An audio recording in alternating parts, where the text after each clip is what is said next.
everyone. My name is Miriam. For those of you who don't know me, which are actually a lot. I used to work at Springus as a software developer some years ago. And after that, I also worked as a programming teacher for some years. After 2 years ago, that I decided to quit my job because I had a baby. And, well, things got complicated. We'll hear more about it later. And for these last 2 years, I've been working on this project, writing and drawing stories about computers and technology for kids. So this is Zerus, and this is Ona. And they live inside computers together with all the terabytes of zeros and ones. It's called the binary world, and they like to share their adventures. So you're seeing now the first book in the collection. That's the one that is going around. And let me show you some images for the ones of you who don't know them. Wink. Wink.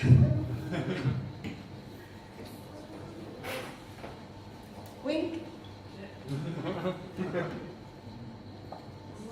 And wink. There you go. So, Matt has been following the project since the very beginning, which is 2 years. And some months ago, he reached me out and he said, "Hey Miriam, it would be really cool if you can actually come to Friday Town Hall meeting and share some behind the scenes that you haven't shared anywhere else up until now." So, week a little bit later, but doesn't matter, yeah. I'll say week. So many entrepreneurs and artists that start any type of project or career like this, they normally talk about this first phase in the project, that it's about the desert, right? Like it's a journey through the desert, because you spend a lot of time alone, just there in the room, thinking about your idea. And actually it was no difference for me, it was exactly the same. Like I spent a lot of time with it. And that's why the talk of today, it's called Crossing the Desert with Zerus Ona. And I'm going to share with you also the oases that I found along the way and actually helped me go through the desert. So I'm going to take you on this journey. It all started on May 2017. 17 years old, I just got a baby. Full of love, he was the cutest thing ever, but he didn't sleep. Horrible thing ever. So now, imagine that you have to be playing in the living room with him night after night, because the maximum that he would sleep in a row was like 2 hours. So having a baby, for us, turned out to be like a really big challenge. And our lives was suddenly just, it was a complete chaos. It was a complete mess. Don't do it, people. Don't do it. I'm not saying, I only wish that if you ever get a baby, that he sleeps more than 2 hours in a row. That's all I wish for you. Yeah. Now, this meant that days were unpredictable, that we were constantly sleep deprived, and that I was also breastfeeding for 2 years, which actually made hormones also quite unpredictable. Yeah. So, actually, I didn't decide to quit my job. I mean, of course, I actually decided to quit my job, but it was like I went back to work, and after 2 weeks, I was like, how do people do this? Because it was like, also I was teaching back then, and I was in front of 25 people every day, helping them to learn how to code. People who just quit their jobs, and then we went into this career switch, and I had to be sharp, and I couldn't quit. Long story short. So I decided, okay, I'm gonna stay home, and then I'm just gonna take care of this baby, or whatever it is. That was the situation. This is where the story ends. So basically, I felt super lost. Wink. And then before I got pregnant, I had this friend of mine who had been actually telling me all the wonderful things about journaling. and about how it was actually helping her to unblock all the blockages that she had inside, and actually figuring out what was going on with her fears, what were also like her desires, and finding new ways to actually approach life and do things differently, right? So I said, okay, I'm at home. I cannot go and nap with him because he would sleep like 20 minutes, and then what do you do in 20 minutes? You even wake up with a little bit more hungry as you actually went to the summer. No. I said, okay, well, you know what? At some point, I started writing in during these times, right? And then trying to figure out what was going on, and so this whole idea was actually coming from a book, The Artist's Way, and the process that they describe the method is very clear. So basically, you just wake up, you wash up your face, you make some tea, you sit, and you write 3 pages on a row.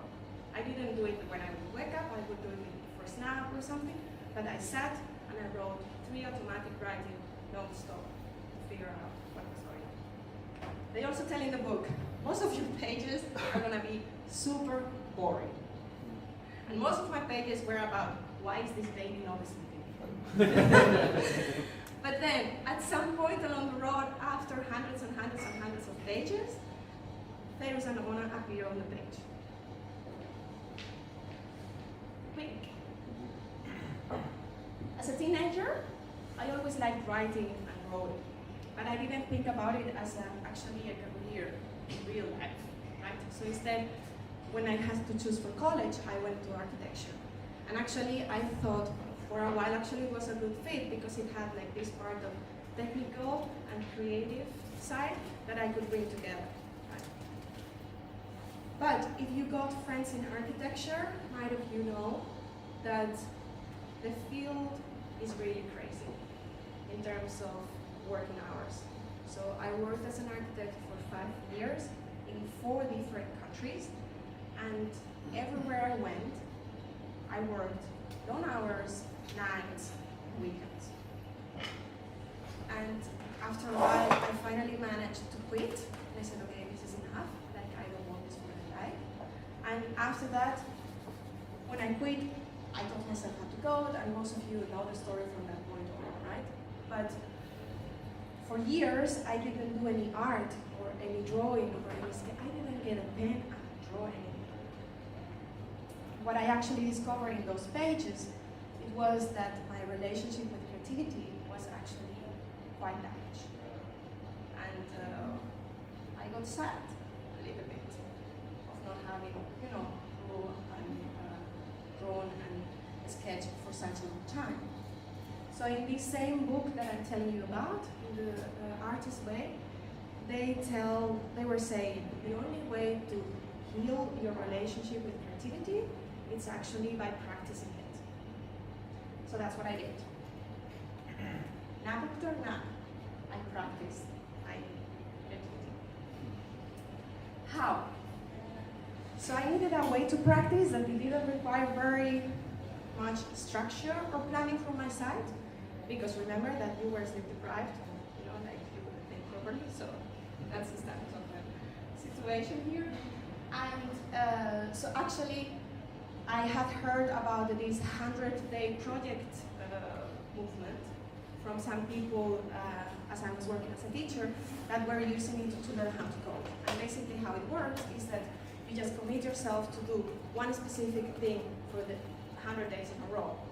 And in my case, I decided to do sketches one day after one day and then go through it, whatever.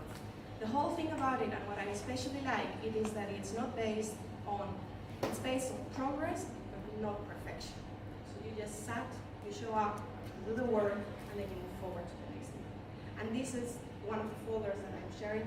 Those are the 100-day project, the 100 days of Zerus Ona. That's the one. So I didn't make 100, but I did 64, which was pretty good. And I actually enjoyed it a lot. And of course, some days were better than others, but in general, it was a very beautiful and nurturing experience. And I actually felt that I was healing. Wink. Now, here's the thing. If you see the sketches, they are doing in a very rudimentary, poor way. So the basic thing that I was doing, I did some research about the anatomy of the characters, so I printed them in 3 different sizes, like small, medium, and large, and then I had my notebook with me, and then I was just putting this paper under the page of my notebook, and then just sketching it out, and then starting with the characters, and then the whole thing around, right? That's what I was doing. So, with pencil, pen, and rubber, that was it. But I started, after these 64 days, I started to actually think, to believe more and more on Zerus Ona. So it was like, okay, this can be something, right? Like, I believe in this, you know, and I really think that I should move forward, but the process was getting in the way. I was like, I think about this. So, wink. At this point, I visited the Apple store, and then I talked with one of the teachers there, and then he was so bold. He was like, Miriam, this is not the 80s. I was like, okay, you need to stop. And of course, he was for Apple, and he wanted to sell iPads. But it made me actually think that maybe it was a good thing for me to actually invest on that thing once my, ideas for Zerus Ona were getting more and more serious. So I got the iPad Pro, I tested some apps, and I found this app that if some of you is into drawing and sketches, it's the app. Because it's called Affinity Designer, and it combined 2 personas, that they call it. Basically what it means, it's like inside one app, you can work with pixels and with vectors. And for me it was like, what? Like working with Photoshop, working with Illustrator in my architecture years, and then coming back and forth from Illustrator, vector, and then do the Photoshop work, like pixel-based, in 2 different, like this was crashing, the other one was not loading, and then Affinity Designer came and solved it. And I was like, I'm sold, right? So I could actually have the anatomy of these characters in vectors, and then do the same work that I was doing with the sketches, but now digital.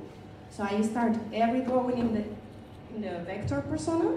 I put my characters into it, that I have into stamps, so I don't have to draw every time a 0 and a 1, but it's already done.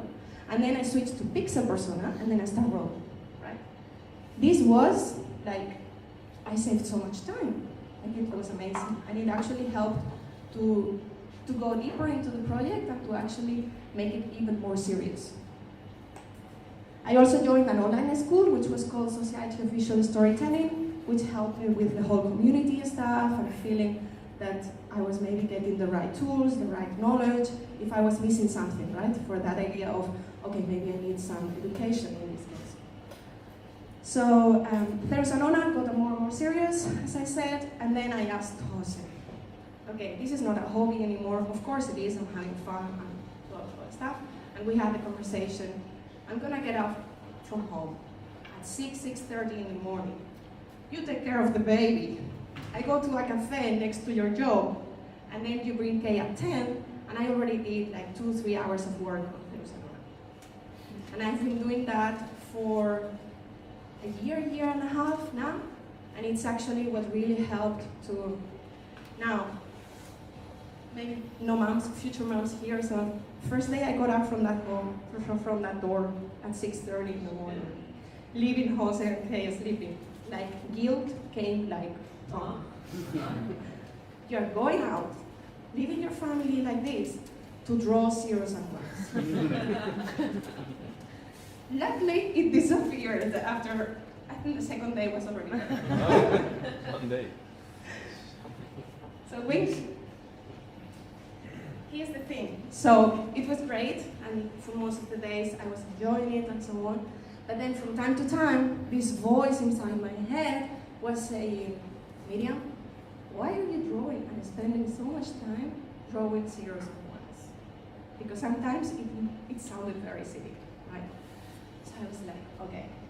I talked with Jose about it, my husband. I said, why am I doing this project? Why is it that I'm so much into these zeros and ones. And then he was like, it's fun. And I was like, that's not enough. The fun part of the whole project, of course I was having fun, and it was nice to actually, every time that I drew them, I was like, oh, these cute characters and so on, but I was like, it's not enough, I need to actually find the purpose and the why behind this project. Right? So, why? And it was my own thing, so wink. And I needed some support. So a friend of mine, another friend of mine, we were having coffee and he said, Miriam, look into the 16 personalities website. I didn't know anything about it before. And then maybe it will help you actually figure out which is your personality type to actually face the different aspects that you're actually thinking of along this project. Great idea. I went online, there's a test, and I discovered that I'm probably an INFJ. That's the different names that they have for different personalities. But it was great for me because I started to read everything that I could about them, and then really get deep into it, and then things started to make sense. I went to Google and I searched writer, INFJ, book. And I found this author, and it was like, what? She's talking about everything that you need to know if you're an INFJ, if you're writing a book, and if you're marketing your book. Because also it was like a huge thing for me, the whole marketing piece. So for me it was like, Lauren Zapata was like, whatever. And look what I found. I read. INFJs strive to find meaning and purpose in everything they do, seeking out the reason behind action, aligning it with their values. So it was real. I was not crazy, I told Paul, look, I cannot help it, I'm wired like this, this is how it's gonna be, right? So I really needed, it looked like I really needed to work on the purpose of the thing to actually move forward. It was part of the project. It became clear that it was actually part of it. So, researching, I searched online, I searched some authors about how to work with their why, your purpose, and so I'm here in Springers, we're already doing that. I remember back in the days, but I needed to get some more background on the thing and see how other people were doing it. And I found a lot of people are actually working like that, and basically what they say is like, it helps you to have two clear whys. One why is personal, and one why is purpose. So the personal one, it's your thing, so it is why you do stuff, and then the purpose why, it's bigger than yourself, right? Like it's finding that thing that actually goes beyond yourself. And it is important that you're aligned both with your personal why and with your purpose why, in whatever thing you choose. So for me, the personal had to do a lot with having a feeling of flowing and balancing out the different roles of my life. But, and said like this, it sounds simple, but actually bringing that to the front daily, and being clear about it, often and reflect on it, it helped me a lot to actually later on in the project to say, hey, am I flowing, with this thing? And then face it and see if I was not flowing, why was that, and then help with it, like work with it, right? And then on my purpose, as all this work, I did it by journaling again. So I was using again the same tools that I have found out useful in the past. And well, in my purpose, I realized that actually I dream with a better human living world. And that's why I'm actually doing zeros and ones. Because I think that Zerus Ona can help us by bringing together the technicality of computers together with the emotional side of storytelling, and then communicating, telling those stories to our kids actually can be a good way to raise critical thinkers, caring creators of technology, who will then become loving consumers as well, right? So that's the whole idea of the project, and that's why I'm doing that. I'm drawing the zeros and ones. So every time now that the question pops in, I say, why are you drawing zeros and ones? Then I can, hey, this is going to create a more human, better digital world, right? And I deeply believe that, right? So Of course, this is a work in progress, and I revisit that very often. This is a very dirty paper that I carry with me in my bag, so this is not like so sleek. Right? But every day that I listen to something, or that, then I write down that, and then I have, okay, maybe next time I revisit the thing, maybe I need to do this.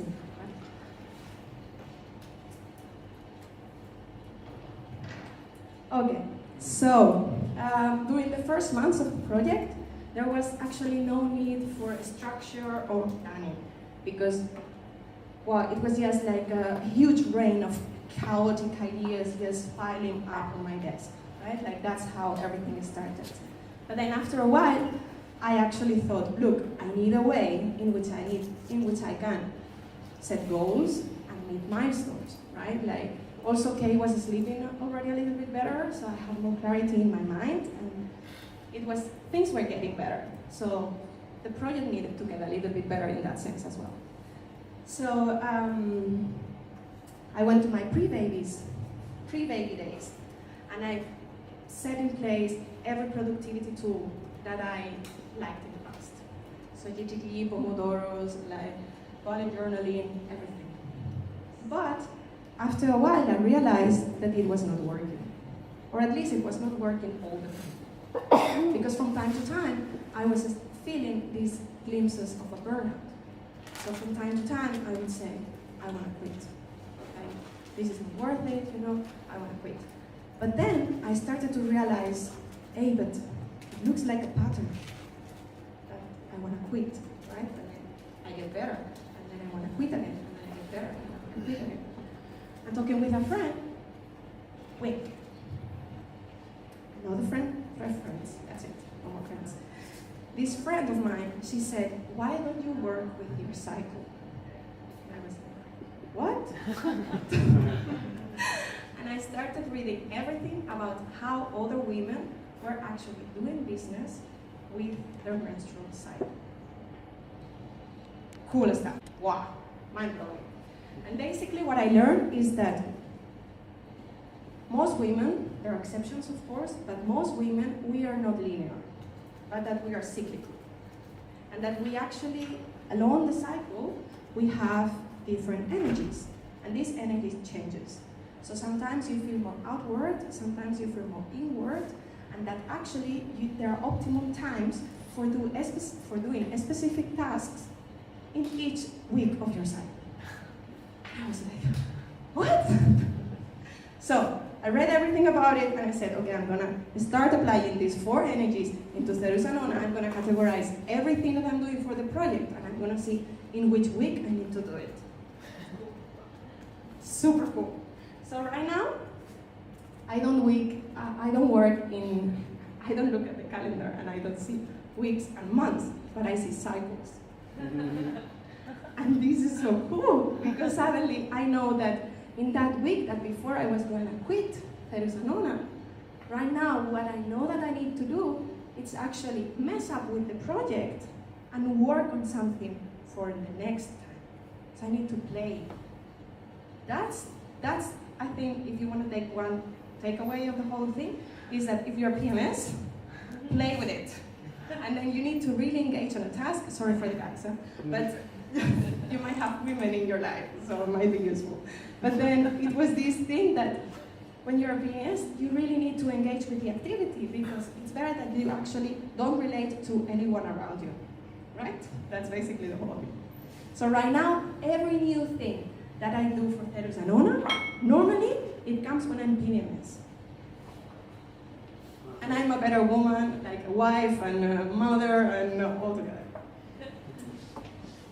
So basically, very quick, basically you have 4 different weeks in your cycle, and then they call it reflective, dynamic, expressive, and creative, and then you can do so the first week it's actually for journaling, the second week is perfect for planning, the third week is for nurturing, whatever you think about nurturing, and the fourth one is about playing. So just to give you an overview.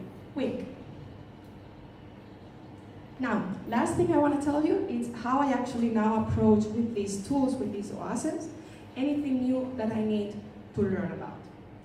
This cycle, because I don't speak in months anymore, so this cycle I'm focusing on becoming a better public speaker. And then the way that I'm doing that is, first, I journaled about it. And I said, okay, which is your relationship right now with public speaking? Which are your fears? What is it that you need to actually uncover and face there, right? That's the first thing I do. Then the next thing I played with it.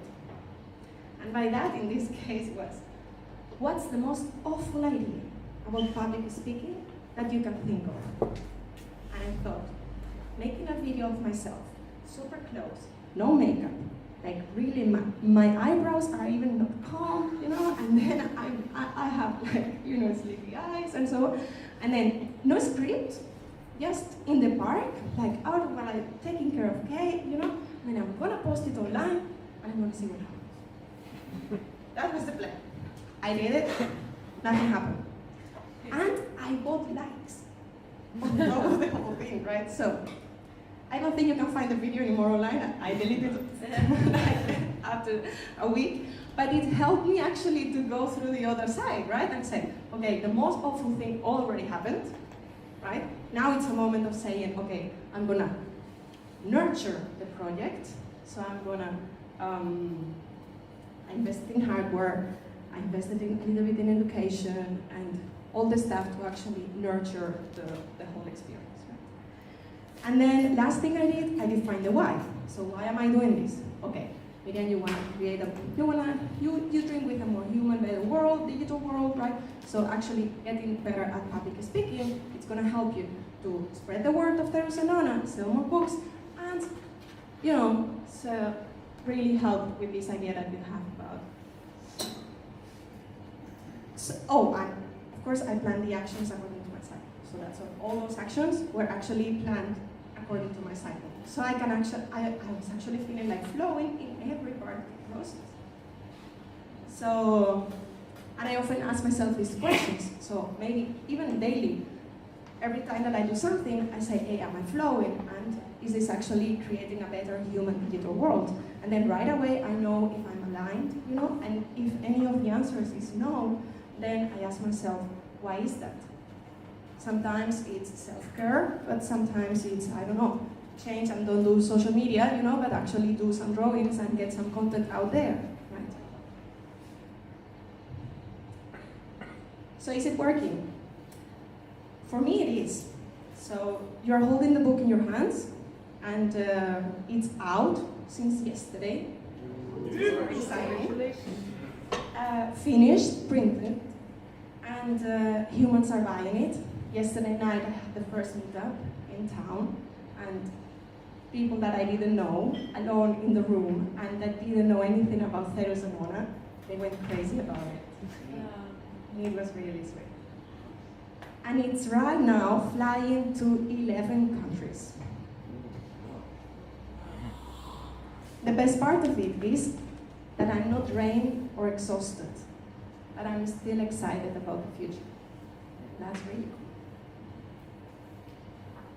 Thank you, everyone, and I hope that you enjoyed the journey. All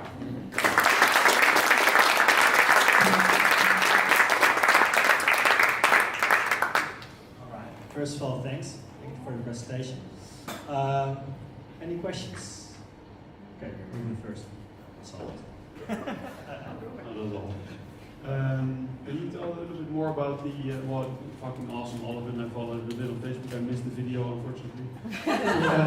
But really great to see. Can you talk a little bit about your vision of how this might impact the digital world and our relationship with it? Like, how will this help? Let's say if my daughter reads it, what's the idea behind it? I haven't read the book yet, of course.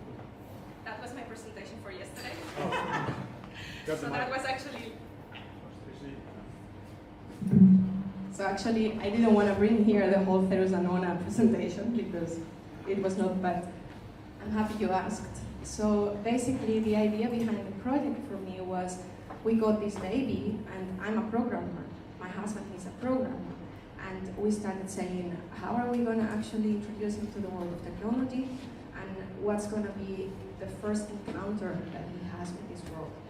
And right away we said, like, we don't want screens. We don't want the screens to be the first thing that he has with this world. right? And then, the stories are great, right? And books are great. And we thought, okay, it needs to be unplugged for sure. And it needs to help us. So, answering your question with one sentence, like it helps you open up the conversation with your kid about technology in whatever way the parent choose. But right now, what I see in many homes, talking with other parents, is that the world of computers and what is happening with the whole internet and so on can become so overwhelming that instead of saying, okay, I'm just gonna talk about this little thing, many parents, they don't talk about it. So they never had conversation with the kids about privacy or data. They didn't have conversations about, of course, virus gets a virus, maybe it's not, but it's a way to actually, I talked I was talking with a girl the other day, 10 years old, and I said, that computers don't get viruses, and then she was like, what? And then the whole thing is, so that's one thing. And then the other thing for me, it was, so my dad wanted me to go into computer science. But I was like, it's not gonna happen. So that's so boring, and it was so black. I don't know, I didn't like it. But after a while down the road, I found out the colorful, the human, the creative side of computers, either programming or whatever it is. And I think a project like this is perfect, especially also for girls, because you tackle the topic from another angle, but it's not about robotics, which personally for me would be like, okay, but what do I use it for, right? But then and then coming up, I believe there are many challenges that we as humanity need to solve in the digital world. And we cannot just rely on a specific group of people to be interested in that field. But we need to try to reach as many different people as possible and have very diverse teams in there. So I believe that opening up the conversation with your kid and being the one introducing the world of computers to them and not the schools, so you do like a pre-thing, can really make an impact. Does that answer your question? All right. Any other questions? Yeah, awesome. Thanks for the presentation. I think it reflects you so much as the learner and the way you developed from an architect to a developer to this writing artist thing. It's so cool. That also makes me ask tons of questions, but let's just get to this one. Can you give us some tips on how you do that? Of course, it's your character because you want to learn it, but you also actually persist in that in a way that I don't often see. I saw that when you worked here as well, and how you pick up systems and processes, and you have a drive to learn and also to continue that and implement that in a really cool way. Do you have tips on how do you do that? Because also with the cycle thing, you see that, but then you read everything about it, but how do you do that with the little time we have in this world and keep yourself motivated to actually implement that? I find that super cool, but also hard if I hear it. I think it's about a habit. And for me, it's more and more the habit related also to Zerus Ona of being as much time as possible offline. And actually being with the thing that I want to be doing. So I think this is a successful project at the moment because it had a lot of offline moments. Like also the journaling, I was trying to do it digitally and so on. Personally, if you ever go into journaling, I have experience with both. Do it by hand. Like, do it by hand. And there's research about it, so it's not me, telling you that there's actually scientific research about it, about how it actually triggers another part of your brain. And the whole journaling thing really worked for me. Especially the days that you're there and you don't want to do it. Yeah? So, but a little bit more coming to your question, I cannot help it but do everything I do with passion. And I think it has to do with my personality type as well. So it's like, either you're gonna do that, do it great, right? Or So, and of course, when I say that I read everything about it, maybe it's 3 hours, maybe it's, but I just block those 3 hours, and I said, okay. And for me, actually, what I discovered, the gift that Kay gave me, the baby, was actually to work in naps. Like really, like right now, I think about 8 hours in a row working, like it's crazy. But then working in naps and having these 2 hours here, these 2 hours here, and then these spaces in between to actually, be in the park and think about what you did and actually prepare mentally for that thing that you're going to do in the next nap. I felt like this should be our work week, right? So the 2 hours, and then I also researched, like scientifically, like your concentration span. We are not made, most of us, right? Like most of us are not made to actually have a bigger concentration span of 90 minutes, right? So actually, these 2 hour naps for me became perfect because I was not procrastinating at all. I was just there. Right? Does that answer your question? Just wanted to add a very small point. I'm curious if you agree, but I think quitting is also an important part of your journey because you quit Springest while it was, it wasn't bad or anything. You quit Go to Sur, wasn't that bad, I think. So making those big moves was also, impact on your learning, right? But dare to quit, I would say as well. So everyone wants to be as passionate as you are. Well done.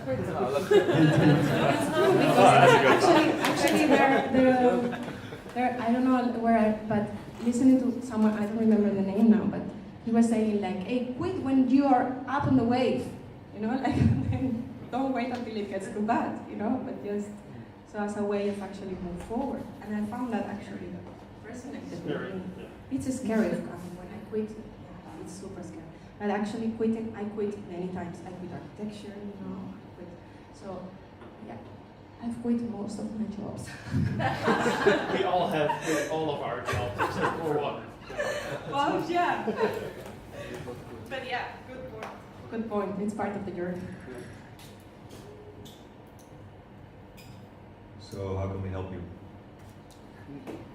Buy the book. Reach many kids as you can. And yeah, it would be really awesome. It would be really awesome. Spread the word. Spread the word. I mean, for now, I'm overwhelmed. And I'm actually happy that I'm not having more than 4 or 5 orders per day.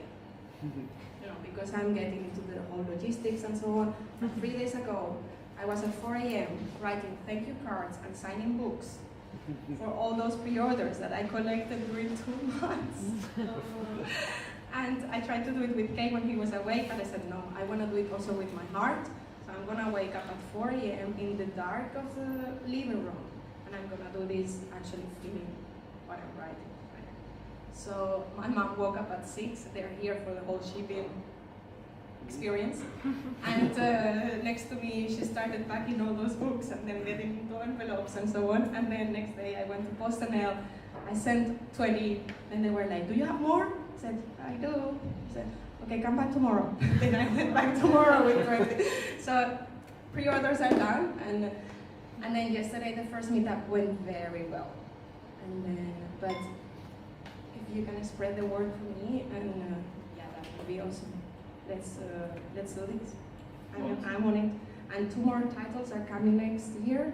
So I already sketched the first one, and it's actually in some legal stuff now because I'm mentioning maybe something that I shouldn't be mentioning. So it's actually in the legal department of that company. But then the third one, it's going to be about data and privacy. And how do we talk with our kids about privacy? So, Can you pitch it a little bit? Who is the book for? What age? When? Which it's friends gonna be should we the give it same. to? It's this one? Yeah. Okay, so this one is from 3 to 8, people say, but Kay already knows that who is Zerus Ona. So, and it's nice to see that he's 2 years old and then he knows that they live inside a computer. And what I believe is that people say, but he doesn't know what is a 0 and a 1. And I'm a little bit like, he didn't know what was a horse. So, And then my whole idea for it is like, if you start soon and it's very colorful and it's very, you don't really know when children are connecting the dots, right? So anyway, but still, children 10, 12, they can still find it interesting, and even grown-ups, you know, because there is a parent guide at the end. So in this adventure, for example, Zerus gets a virus, is infected by a virus, and Ona takes him on a trip, and then they discover new places in the world, and they make new friends, right? And then the whole thing, it's like, are they going to find a cure? Are they going to find a cure? Are they going to find a cure? And finally they do. And so it's just the story in itself, what I had in mind, it's like, hey, look, this needs to be like fun on top of everything. The story in itself can be a little bit educative, but it needs to be very fun. And then in the back, there's the parent guide, and then there is the glossary. And then the parent just read it, you know, do some pre-work, and then you just bring it to bed. Also, what I found out doing the research for the project was basically that parents don't have time, right? So the format of the book, it's actually every night, instead of getting the book about animals, you get the books about zeros and ones, right? So they don't need to do anything extra. And the mission of the project, it's actually to open up the conversation. And when it's coming in 2020, it's actually, I'm preparing Mission 2020 Zerus Ona, which is how computers work. And my idea for that is like, together with the books, Zerus Ona will be sending emails from time to time, and then the whole idea is that parents tell kids, hey, we got email from Zerus Ona. And then it's gonna be videos, most probably, some of them videos, some of them depending on the topic. But then along the 2020, Zerus Ona will be just having fun in every part of the computer. And my dream is that by 2020, the end of 2020, parents actually open up the conversation with the kids about computers. So that's the whole idea. Because my kid is 2, kindergarten situation in Amsterdam. It's a little bit crazy, it's super expensive. And I believe these can really work. Like, it's gonna work. Yes. I tell you. All right, any other questions? Why do you recommend journaling in the morning instead of the evening? I've practiced in the evening, I gave up, but I would like to pick it up again, but I'm curious why you journal in the morning. They normally say, if you want to create a new habit, do it first thing in the morning. And after you have it implemented in your life, you can move it around. But it is much more difficult to implement a new habit in the evening than to do it just when you wake up. Right? You can procrastinate a little bit. And also, you know this thing with cycles? So, women has 20-day cycle. You men have 24-hour cycle. So you go through the same 4 energies, based on the research that I read, with the same kind of energies. The dynamic phase, it's the second phase in the day, which is from 6 to 11, I think. That's when you are starting projects. And that's why I would recommend to do it. Can you share the research? It's in a book. I can share with you the book in which I wrote. All right, perfect. I think that's it for now, unless anybody has something else to add. All right, thank you very much. Thank you so much.